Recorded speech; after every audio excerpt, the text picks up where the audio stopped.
Right, welcome everyone. We'll just give people time to join. I will probably repeat myself a couple of times in the next couple of moments as we let people in, and then I will explain what we're going to do and who Mark is in a minute.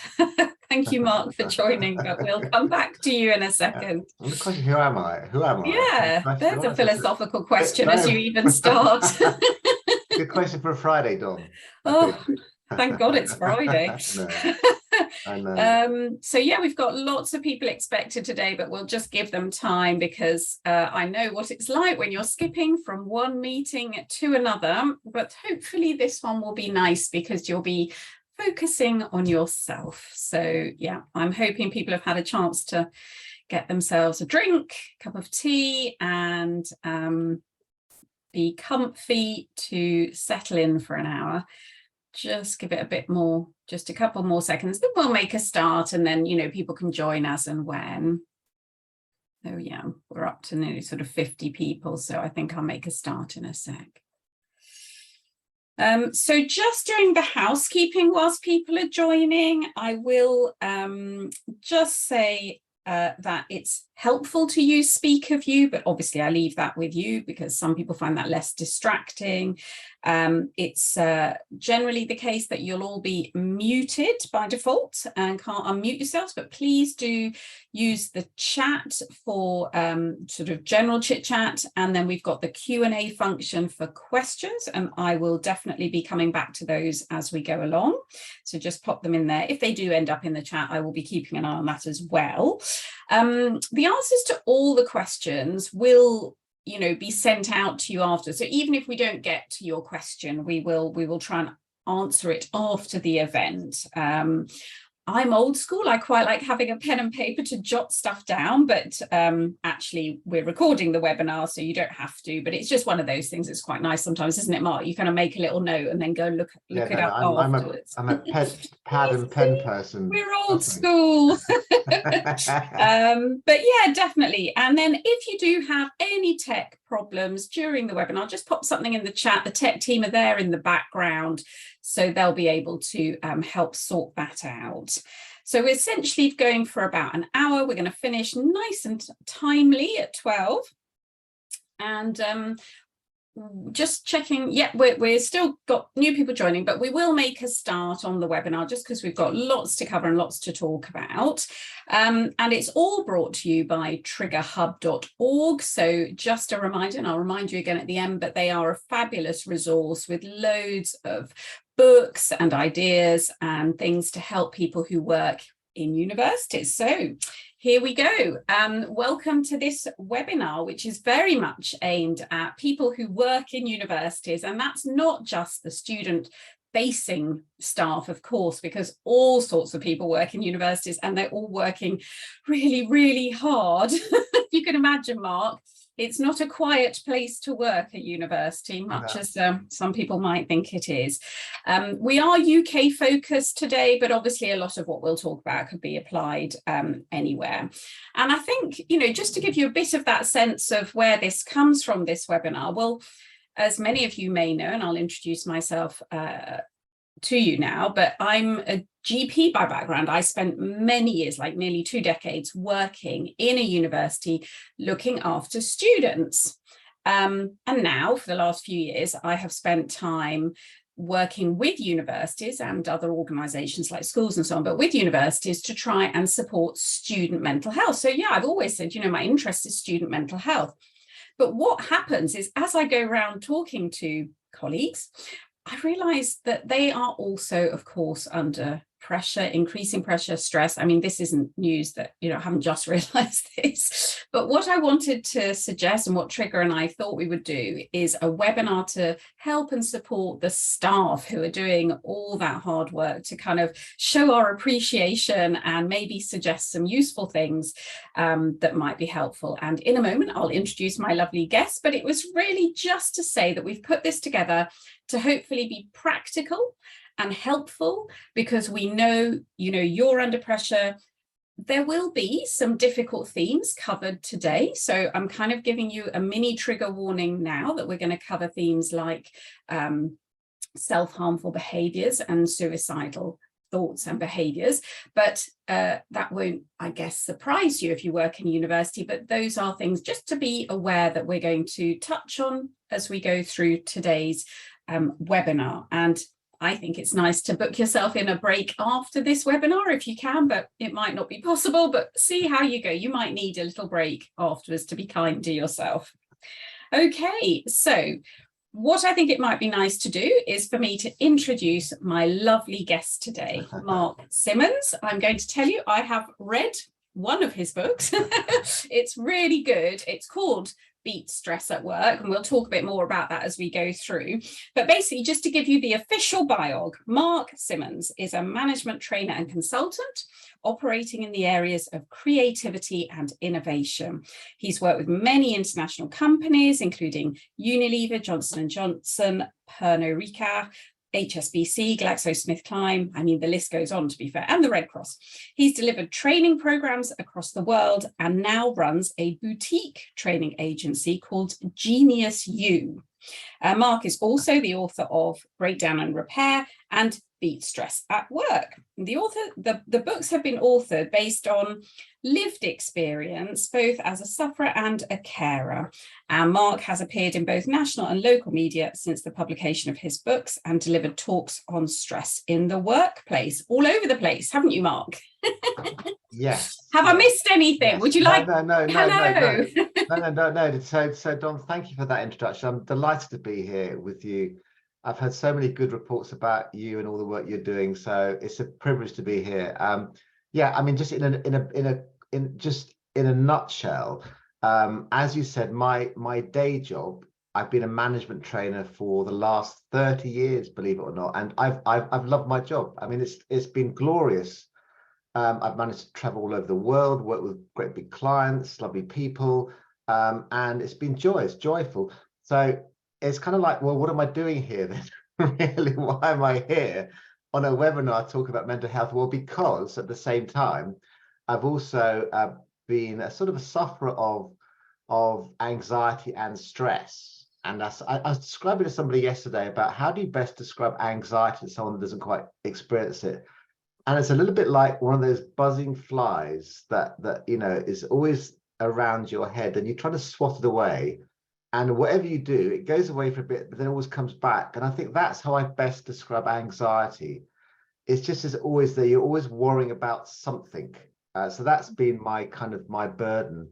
And then at its most acute is when basically you let that get out of control, and the good stress leads to bad stress becomes ugly. And in my case, it led to kind of a breakdown. And, you know, I'm happy to talk about it later to my own life. So kind of I've always had these two little almost conflicting genes, if I can say that. There's been this kind of what I call the winner gene, the determination to really do well in the business context. But I've also had the worry gene, which has basically kind of held me back. So that's been my tension throughout most of my life. Yeah, so winning and worrying, and I think that's something that so many people, especially in higher education, will really identify with. I think this will come through and be a very powerful thing. If you're happy to talk about that in a bit more detail later, that would be wonderful, and I appreciate that. Thank you. That's my pleasure. I think this is going to be really interesting because I'm hoping to bring in your experience of many other workplaces for us to learn from, but also, practical ideas and thoughts of what's worked that you've seen when you're helping other people, as well as yourself, of course, but that broader experience. For sure. Brilliant. And just to say, so that people understand before we talk a bit more in detail now, what we're going to cover, well, there's a few themes that we're going to cover. I'm just setting the scene here so that, people sort of understand. We're going to talk about things like good stress versus bad stress. I'm going to come back to that in a minute. what are the workplace stresses? What are those things that can trip us up and make life difficult? I'm going to talk about student mental health and how it affects staff mental health as we go along, because I think it's important to recognise that is a bit of a vicious cycle sometimes, and just generally how, you know, how stress affects us and that kind of risk of burnout that is, you know, down the path for some people. And of course, the main thing of the whole webinar is, what do we do about it? How do we avoid getting to burnout? How do we recognize it if we're there? So we're gonna sort of touch on lots of these things. I think first it might be interesting though, Mark, if you had to talk about good stress and bad stress, you know, do you think about those as two different things or two sides of the same coin? What's your thoughts about that? It's an important question, Dom. The reason why is because stress gets bad press. The word stress gets bad press. Stress inherently is a good thing because it kind of keeps you on your toes. It keeps you well primed. You're about to take an exam, go for a big job, you know, go out on your first date. Gosh, that does age me slightly. But the sense of feeling of just like that tingling sensation of being on your best. So there's actually, I mean, when I wrote my book, I did research stress, and that apparently is called eustress. Eustress, EU stress is good stress. Yeah. Unfortunately, when there's not enough time in between good stress, and you're kind of going from one bit of good stress to another bit of good stress, eventually the good stress becomes bad stress or distress. So we become distressed, and when you become distressed, that's the point at which you start to physically and mentally sort of go downhill. And you know, I was looking up the list of the various symptoms, and it goes to memory loss, to weight gain, lack of concentration, depression, anxiety. So left unabated, the good stress can become bad stress. Now, the tricky thing is that and this is what I'll talk about a bit later on, it sneaks in beneath the radar. So you're kind of there. You're kind of a bit stressed, and every day you're a little bit stressed here, but a little bit like raindrops falling on your head. You know, after a while, they become more and more annoying, more and more sort of like irritating. And before you know it, bad stress is in town and it's too late. So the trick is always try to stop the circuit before the good stress turns to bad stress, because once you are in bad stress territory, it's very difficult to kind of emerge safely, quickly. Yeah. And it is so hard when we lead these really busy lives. You know, people often ask me, oh, how are you, Dom? And I say, I'm really busy. And I know that's not what they're asking, but that's what's sort of the feeling I have all the time, you know, a bit like that buzzy fly, really. I'm just busy rushing from one thing to another. And I think it's that same risk. We don't take a time or a break between the different stressful events. And as you say, we need a little bit of stress to focus on things and give our best.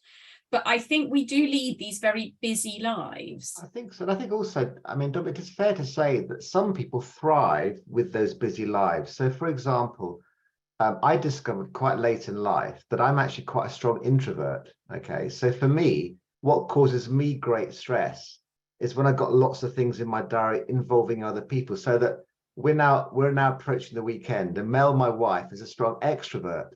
So we have to negotiate quite strongly every weekend about how we spend the weekend, because I know that if I'm spending all my time with other people all the time, I'll get to Sunday night and I'll be exhausted. So I think it's a question of understanding your stressors, and they'll be different for different people. That's I think a key learning as far as I'm concerned. No, I think that's a really, so, you know, recognize what the things are that make you feel more stressed than is healthy. Because some of us get excited about a presentation. I'm one of those weird people who loves talking in front of other people, and for other people that is like their worst nightmare. Like literally that is the one that they would wake up sweating in the middle of the night. Whereas for me, I have no issue with that, but there are other things that I would find stressful. So I think you're right. So you've got to recognize your stressors, and what tips you into the bad stresses where there's no breaks, no recovery time, and to build in maybe recovery time and breaks, which is something we probably come to later as well. And I think just one thing before we do, it is often worth it, because it sticks on beneath the radar. you as the person experiencing it may not spot the signs. So I kind of, my other big sort of thought is that making sure you have a kind of a stress buddy, if that makes sense. Someone who's quite close to you. In my case, it'll be my wife, who will start saying, "I tell you what, Mark, you're not quite yourself. You're not maybe smiling quite so much, or you're nibbling your nails, or and there'll be things where somebody will spot it before you do, and it's worth having a stress buddy there to be your eyes and ears, really." Yeah, and you could have a work, related stress buddy, because I think lots of us do have that sort of trusted person that we work with. I know not everyone will have somebody maybe they feel able to have that conversation with, but if you do, then they will also get what you do, why it's stressful, because sometimes people, might have a very supportive partner, but they don't really get what you do. And so I think the important thing is to, have a think about who could be your stress buddy. Nice. I like I like that. Nice. Thank you. Okay, so where are we now? What are these hot topics that are creating, stress in our workplace and our environment in higher education? And I think, when I sort of try to think, well, what are the big things that come up again and again when I'm talking to staff, because I actually talk a lot to staff on campuses and when I do my visits and so on.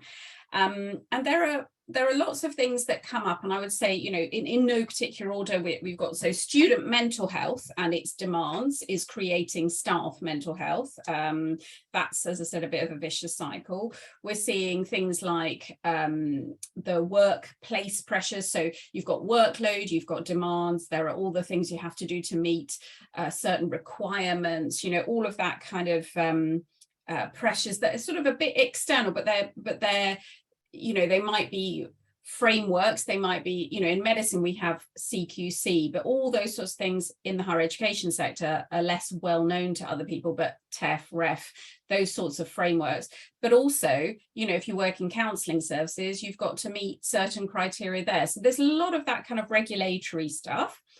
I think we're seeing more complaints from students, we're seeing higher expectations, those put real pressure on people. I think the kind of global situation isn't great. A lot of people have got a lot of stress, whether it's money or worries about the world in general at the moment.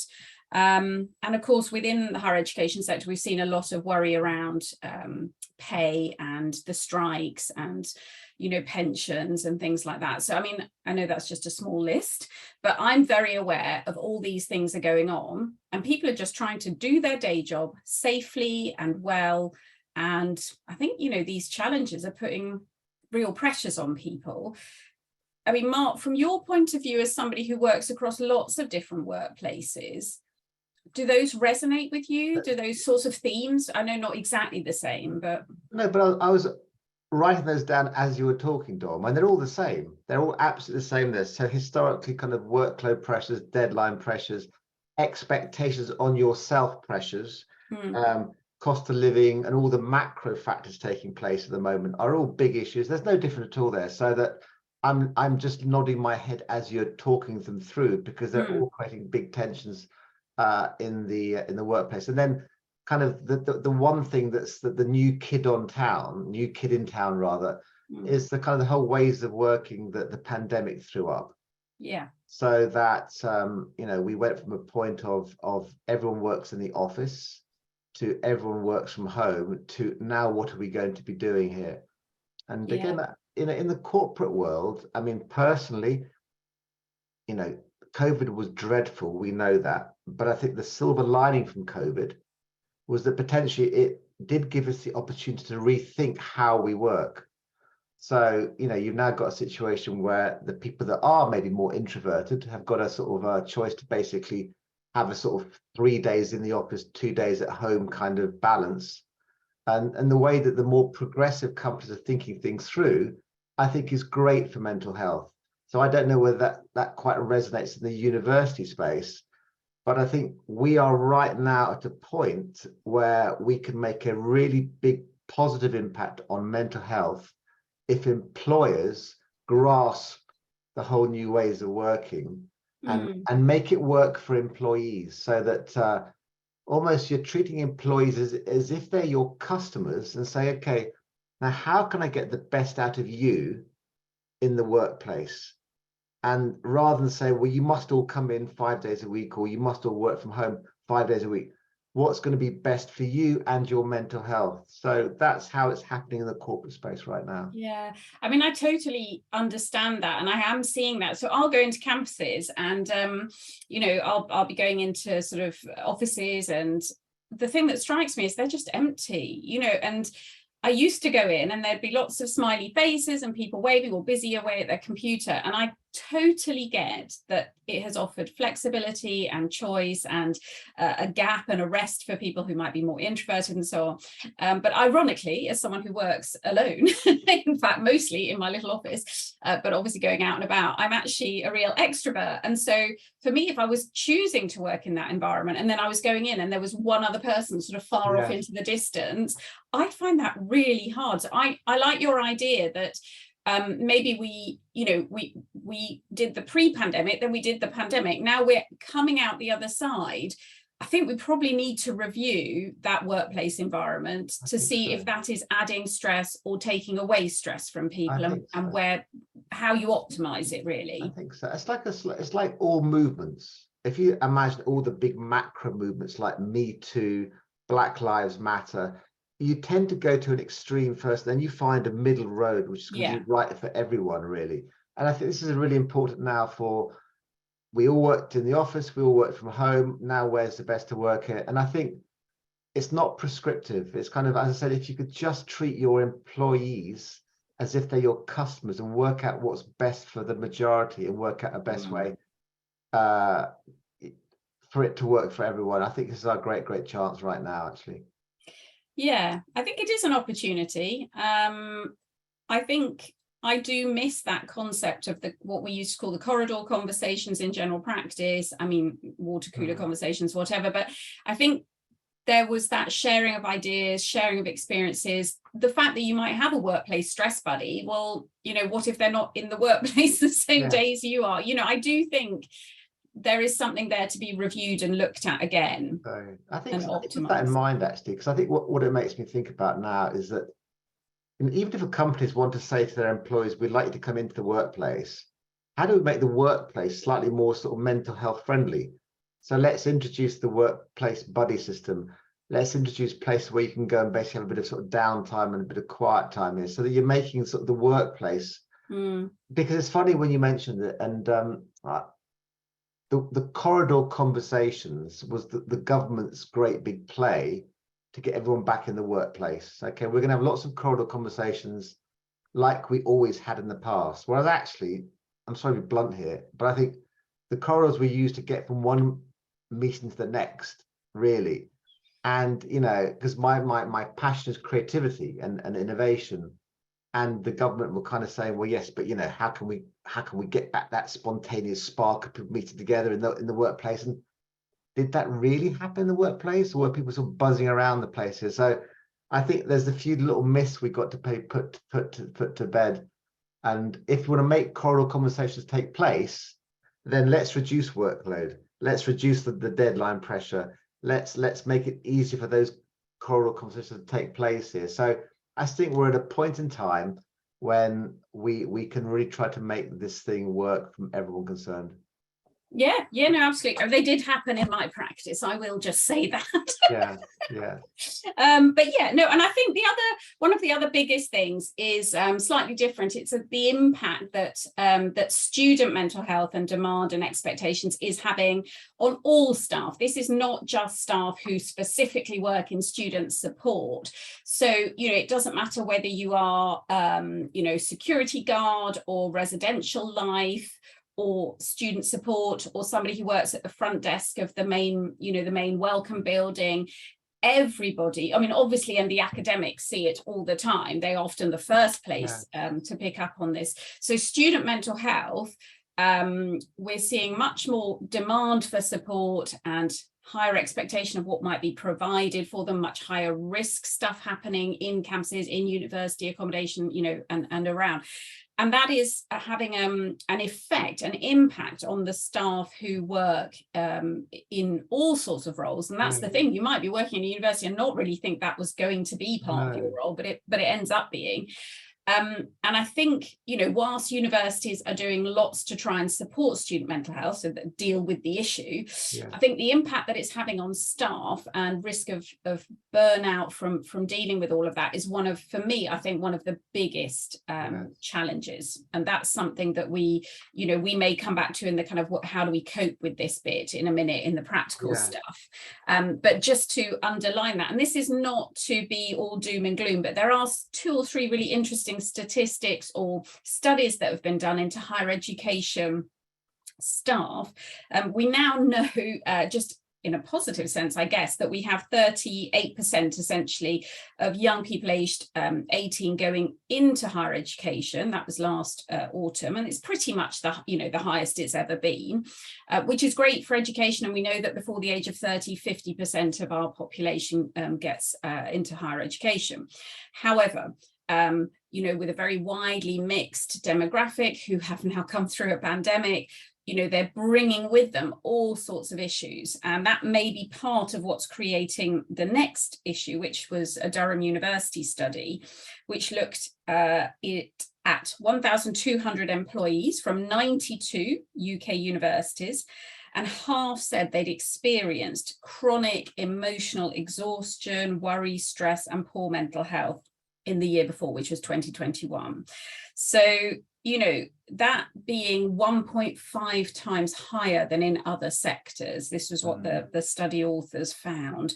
And then another study from the University and College Union found that 2/3 of university staff are considering leaving the sector in 5 years because of these cuts to pensions and the pay and the working conditions issues. So this is not to be all doom and gloom, but I do think it bears saying that university staff work in a particularly stressful environment. And I think your expertise and insight into how we look after ourselves is going to be really useful when we come to that in just a minute.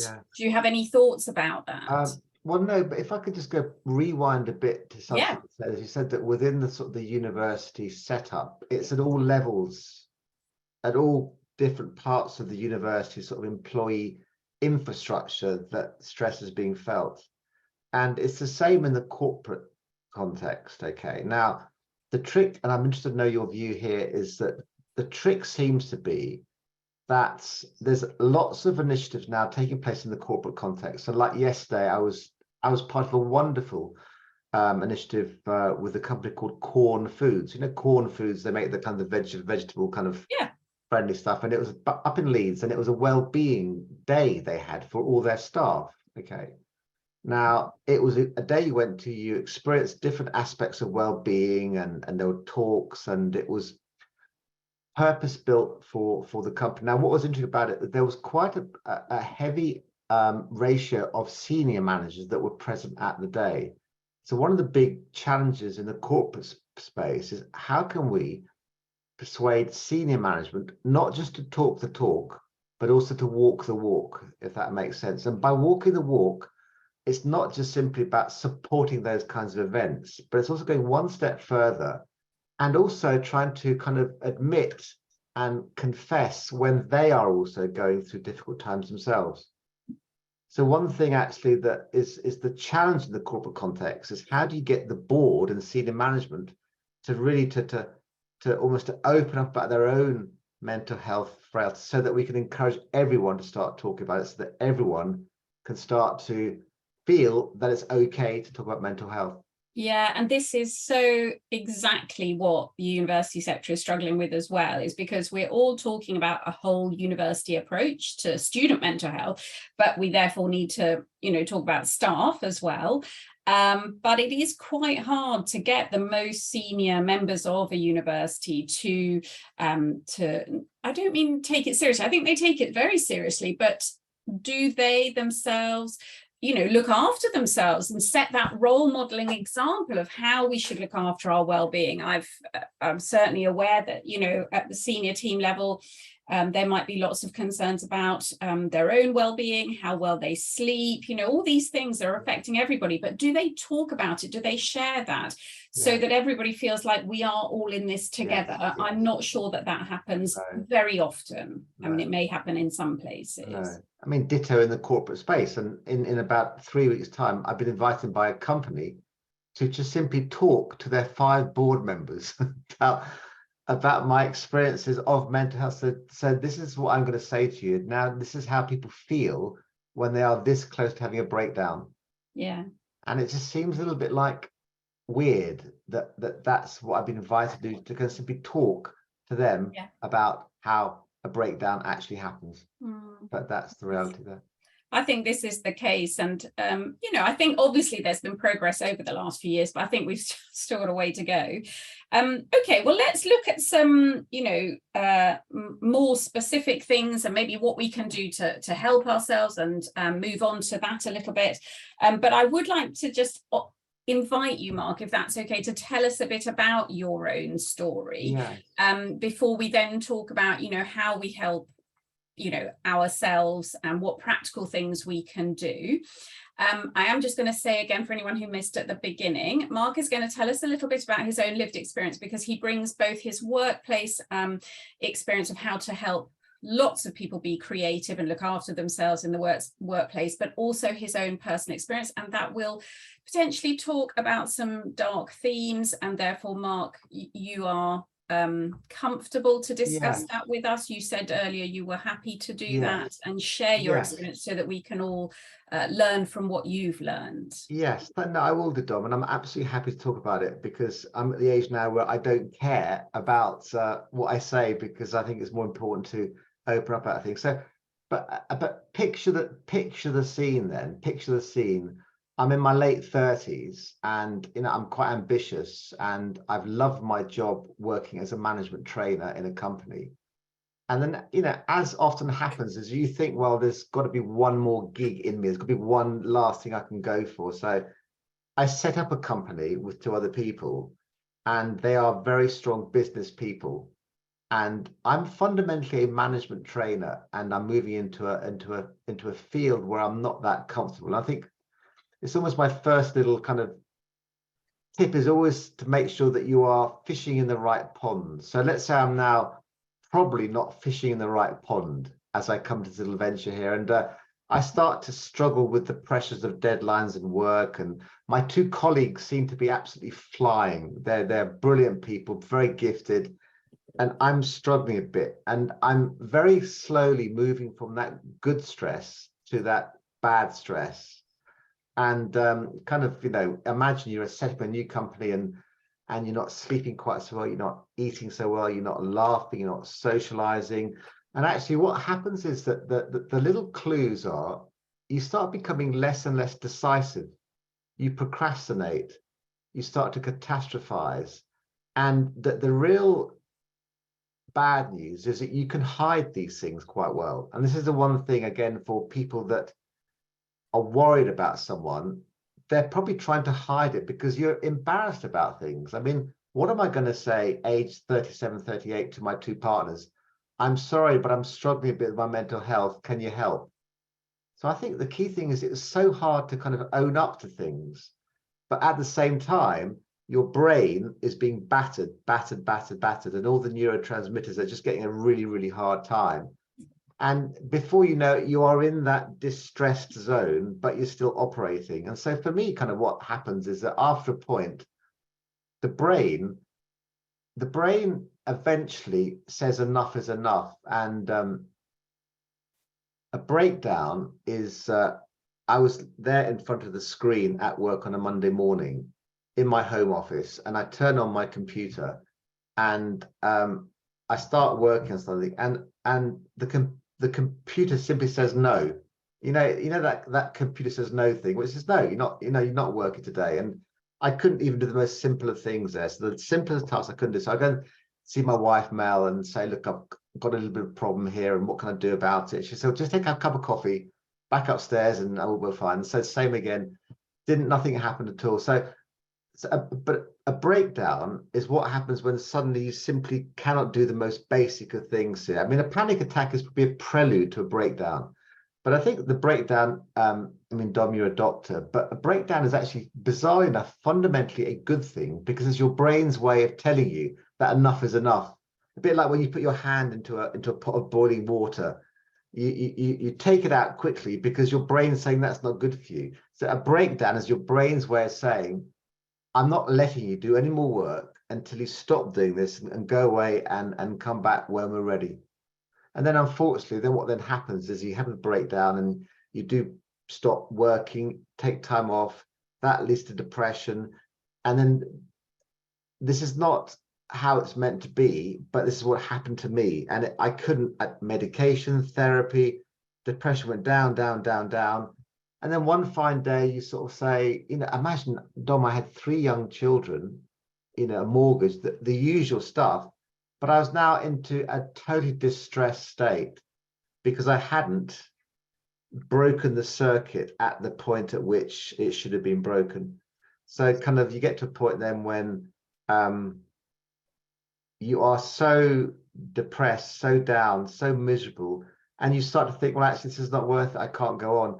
And this is where we touch the thorny topic of suicide, where fundamentally you say to yourself, look, I think it would be better for everyone concerned if I wasn't here. And there's this myth about suicide, which is, if you think about suicide, you're being a coward. Okay, that's the myth about suicide. It's a very coward. How could you think about leaving your wife with 3 kids? How could you? But the reality is that when you're feeling suicidal, your brain is no longer thinking rationally. Your brain's actually telling you, Mark, the brave thing to do now is to make it easy for everyone else. The brave thing to do is to basically to say goodbye to people here. So the myth is it's a cowardly thing to do. It's not that way. It actually is. It's not. That's not how it is really. And but the good news is that, and I did make an attempt in my own life, and I threw myself in front of a 10-ton truck, but I survived to tell this. So it is the kind of thing I laugh about because it's my only way of coping with it, really. So it's not the right thing to do, but it's what happened. But the miracle was not that I just survived, but when I woke up in the hospital bed, it was kind of like, my wife says the first thing you did, Mark, was you told a joke. Yeah, I mean, it was like, and that's when she knew actually things, so that a little miracle would kind of happen there. So, but the story is basically saying that, you're going to go from good stress, okay, great, bad stress, not good. But, if you don't cut it at some point, the bad stress will turn ugly. And, I think the thing that frightens me now is that it's so difficult to spot. It's so difficult to spot amongst people around. So people around you will be going through some bad times. Now, most won't be feeling suicidal. I know that.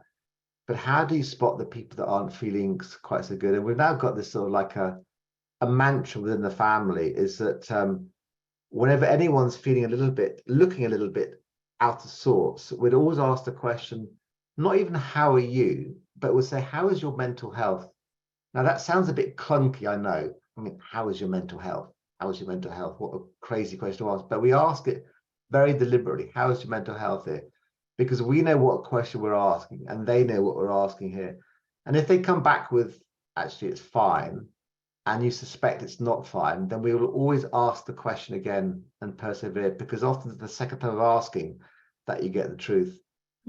So that's kind of so then I won't take up any more of your time on this one here, but that was the point at which I said, this cannot be right here. So from that point onwards was a reassessment on what got me into the mess. And then since age 40, I've kind of lived a completely different life to what it was before that time. Yes.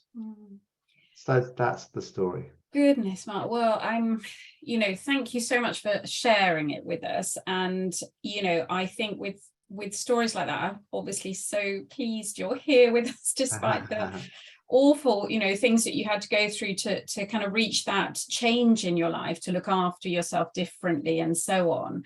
I think one of the things that strikes me is that because often us very, professional people, we're very committed, we're doing our best for everybody all the time. We sometimes need someone else as well to say, it's okay to take a break, and almost to tell us, just say, no, that is not an acceptable, level that you're working at. You're too hard, you're doing too much, you need to have more breaks. Or, we just need that permission, if I can use that word, to take a break and to look after ourselves. And I think that's something we can do for colleagues, because, we're often respected by colleagues, and we can say to them, it is okay to take a break, or take a step back, or look after yourself. I think, Dom, it's that tone that you just shared with us about 30 seconds ago. It's a little bit like, come on, it's not you, come on. It's a little bit like, rather than you're not quite yourself, you're not quite. I think you need your buddy to be a little bit like this, if that makes sense, in a considerate, constructive, but quite cruel to be kind of way, sort of thing. I hope I'm more compassionate to be kind. But well, I know that, but you know what I mean? A little bit hard-nosed, because you need to be, come on, sort of thing. Yeah, but in a compassionate way, to say, look, this, definitely. That you seem like you're struggling, things feel very difficult. It is okay to take a break, and I think sometimes people are so committed, they're highly driven or perfectionistic or whatever, and I think that can be really difficult, isn't it? Yes.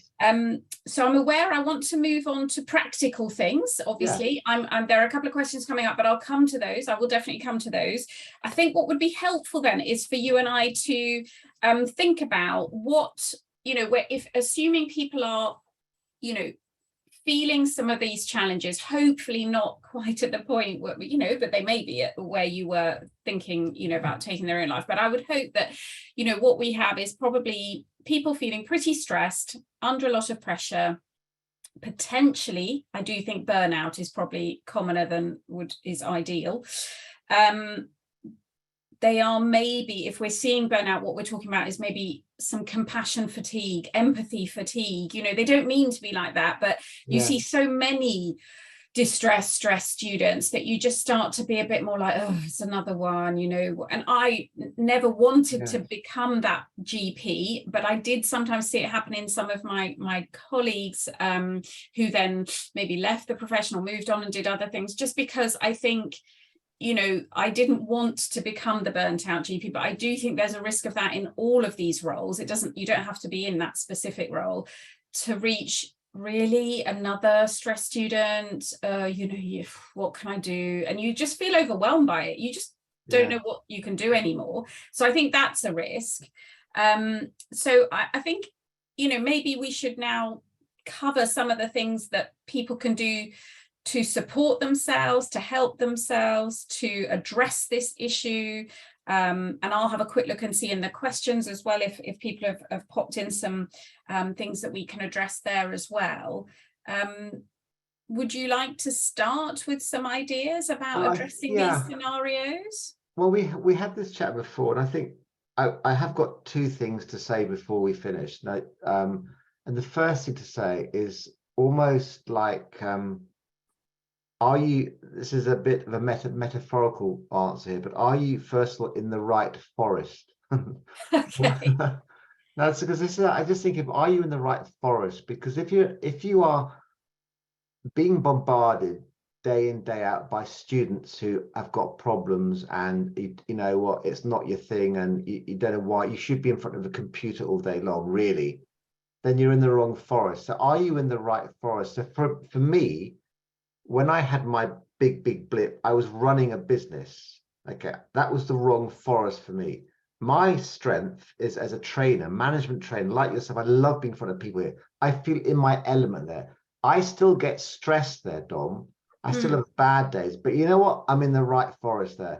I might have an occasional forest fire, but I know it seems a bit weird, but that's my best way. But I'm in the right forest fundamentally. Yeah. So whenever I'm ever asked in a lift, Mark, just one thing, how do we avoid stress in the workplace? I just say, first of all, are you in the right forest? Okay. And even within a company, even within the university out there, and I don't know the university well enough, but if you're in a kind of a bureaucratic role? Can you move more to a student facing role, or vice versa? So Yeah. I always think, for me, it's making sure you're in the right forest where that's the environment and that's you, and where the overlap between the two is as great as possible. Yes. That's my strategic play. Are we in the right forest, first of all? Yeah, no, and I do see what you're saying. I think for a lot of people, you know, potentially they've trained to do a specific role.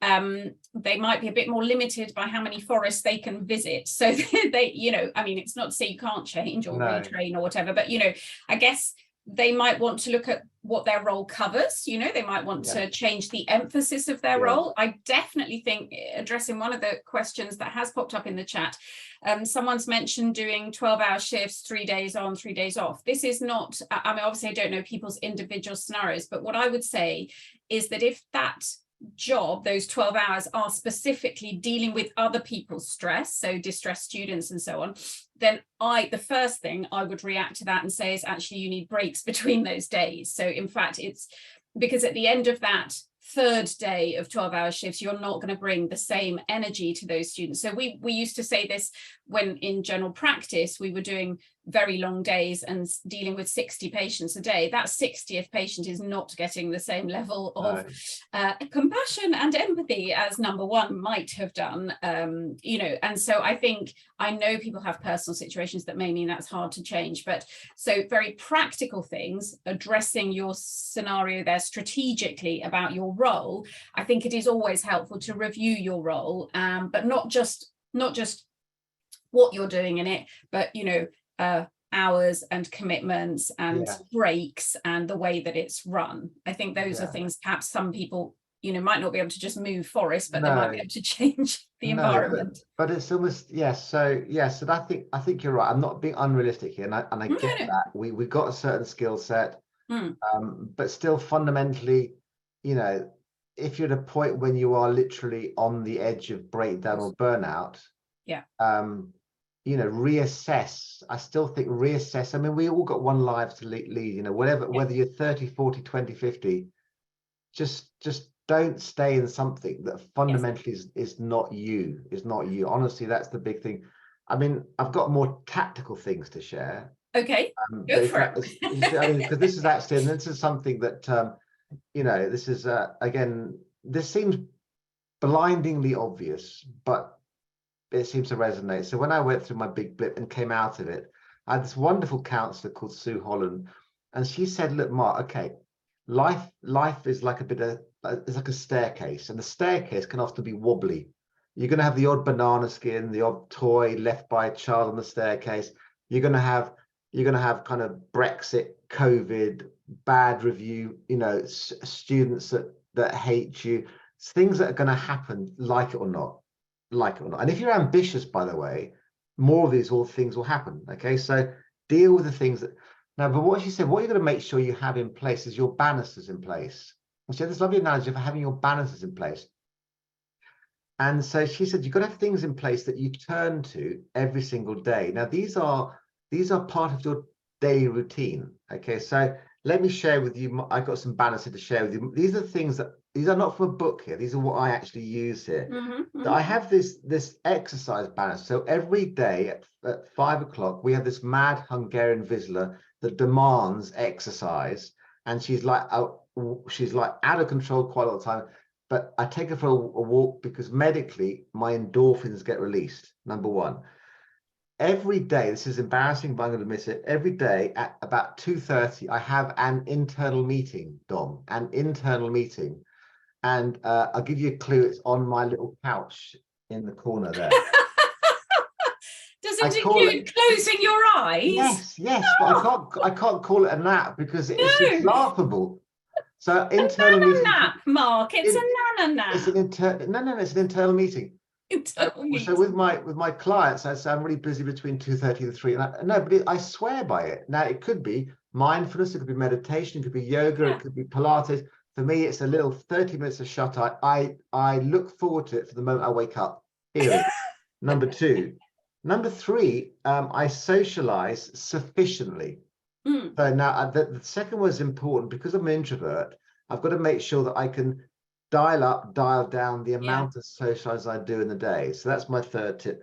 My fourth tip, if you look at in my garden here, I've got this rewilding project on the go, where basically I let the grass grow. Yeah. Fundamentally, I plant Yeah. a few plugs and a few fruit trees, and I love Yeah. it. I live out there. So again, creativity is good for your brain because it releases the feel-good chemicals. So, but these things I've got here, and the fifth one, very quick and very brief. I've got these oases, these little oases of pleasure dotted throughout the day, and little things like special pod coffee at 11 o'clock, chocolate digested biscuits at 5 o'clock, Netflix at 9 o'clock, hot bath. So I've got these little destination points throughout the day. Yes. Now what I try and do here is, and this is, I'm busy as you like, I'm flat out with work now, but these things get into my diary every day. Okay, so these are the first things into my diary, and I fit things around them. And the trick is though is the positioning of these things. So what I say is I position these things as medication. Do you know what I mean by that? So I'm saying that these are things are, imagine that you had a serious illness, which touch wood, I don't have, and you've got tablets that you must take. You wouldn't not take those tablets, would you? No. So imagine these things, you put those things, and I can understand one of the comments about, you got a 12-hour shift, 3 days on, and it's like full on. Yeah. But I think, these things are my medication, and I have to take my medication 5 times a day. And if I don't, I refuse to give up on these things here, because what these will do is that these will help prevent any forest fires from arising. Does that make sense? So that's why I'm doing it here.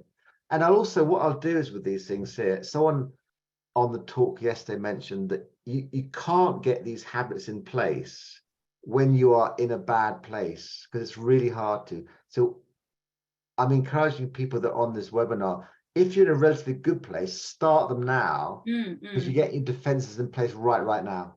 Yeah. Rather than wait till it's too late. I absolutely agree. And I think those self-care things, essentially what you're saying, those medications, for want of a better word, are just absolutely vital. But if you're really struggling, I think the key there is to seek the support that's available. So universities often have, staff support, staff counselling, they might have, even coaching, sometimes career coaching or life coaching can be really helpful. And some universities do provide all of that. So I think that sort of thing, if you're really struggling, just don't carry on just pushing through, talk to someone about it. I think, that would be one of our big messages. You and me, Mark, we are giving them permission. Sometimes people need that support to then get help. On a day-to-day basis, I love your little sort of putting out the forest fires by doing these things. I think they're brilliant. And I think if we can have those small pleasures or those things that are keeping us going, they are just so important, those little routines. I completely agree with those. For me, one of the things that I've had to be particularly careful about is emails. I talk about email hygiene, which makes my 13-year-old cry with laughter, but basically email hygiene, where we have some boundaries around our emails, because emails, especially, I don't know if it's just universities, it's just never ending, all different times of day or night. And, I think putting something, either, just your own boundary, which is actually, I will not look at them after, I don't know, 9 o'clock at night or whatever it is, if that doesn't sound terribly good anyway. But some people have taken to putting a little thing on their email signatures just to give them that headspace that says, I won't be checking my emails between 6 p.m. and 9 a.m. But if you need help, because of course some students do contact them who need help, this is where you can get acute support. And I think it's taking back some control over the things that can otherwise just dominate our lives is also a really helpful day-to-day strategy for some of that overwhelm that otherwise we feel. And I like that, Dom, because actually it sounds, doesn't it, your tips plus my tips, that okay, but aren't you being a bit selfish here? You know, you just basically making yourself not available for emails. You're doing these 5 things that you seem to be having quite a lot of fun, Mark. Whereas actually, that's not the point. Actually, in a corporate context, Don, when I do these things, I am super productive in the workplace. I'm Absolutely. super creative in the workplace here. Yeah. I'm actually on fire in the workplace. When I don't do them, Yeah.